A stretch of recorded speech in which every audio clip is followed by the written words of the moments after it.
Saya bacakan ayatnya. Wala tankihul musyrikati hatta yu'minna. Jangan sampai ada laki-laki menikahi perempuan musyrik sampai dia mau beriman. Wala amatun mu'minatun khairun min musyrikatin walau a'jabatkum. Lebih baik Anda menikahi seorang perempuan muslimah yang wajahnya biasa-biasa tapi beriman dibandingkan perempuan cantik yang memukau tapi musyrik.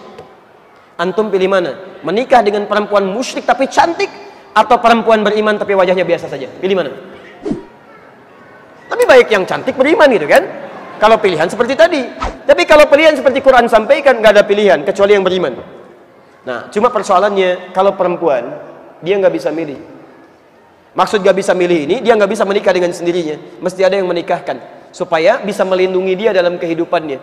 Ya karena sifat perempuan kadang-kadang butuh perlindungan yang lebih dibandingkan dengan laki-laki. Baik teman-teman, maka kalimatnya berubah. Wala tunkihul musyrikina hatta yu'minu. Jangan pernah nikahkan anak perempuan Anda dengan laki-laki musyrik sampai dia mau beriman.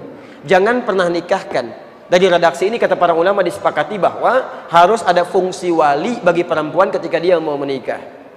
Siapa wali ini? Adalah kerabat terdekat. Pertama dari ayahandanya yang mengandung, yang menjadi wali atau wali rahimnya, ya, ayah biologisnya. Kalau masih ada, ya, atau masih ada, dia punya kesanggupan.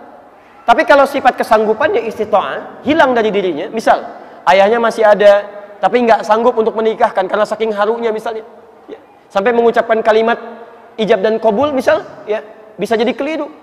Ya, misal bapaknya Rahmat yang akan dinikahkan Asep misalnya kan, saking kelirunya, ya, Ananda Asep, bapak nikahkan Ananda dengan anak Asep, ada Rahmat gitu kan.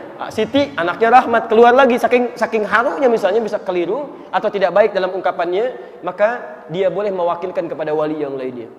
Siapa wali yang lainnya? Bisa kerabat terdekat yang lain, bisa paman, bisa kakak laki-laki yang kandung, atau wali hakim yang bisa dijadikan sebagai bagian dari, ya, pembantu untuk bisa menikahkannya. Bisa misalnya mohon maaf, ya, guru daripada ayah, ya. Bisa misalnya mohon maaf dari wali hakim petugas tertentu, itu sah, boleh dilakukan, ya. Nah, ini kasusnya yang seperti ini, itu boleh. Jadi kalau sifatnya sudah masuk kepada waktu pernikahannya, kemudian ayahnya merasa tidak mau, ada tanggung jawab dari sejak kecilnya, sudah meninggalkannya, dan ayahnya berdosa dengan itu, sepanjang dia tidak mau bertobat kepada Allah Subhanahu wa taala.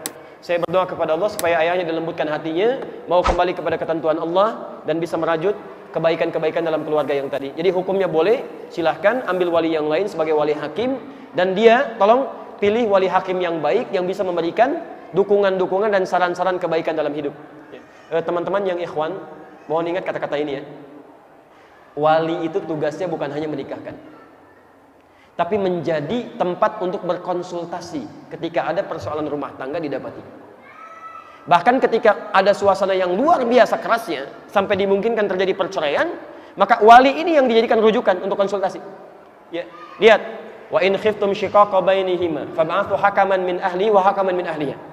Jika Anda dikhawatirkan sifat di rumah tangga yang berat situasinya sampai terjadi perpecahan luar biasa, maka utuslah seorang wali yang dipercaya dari keluarga laki-laki atau perempuannya.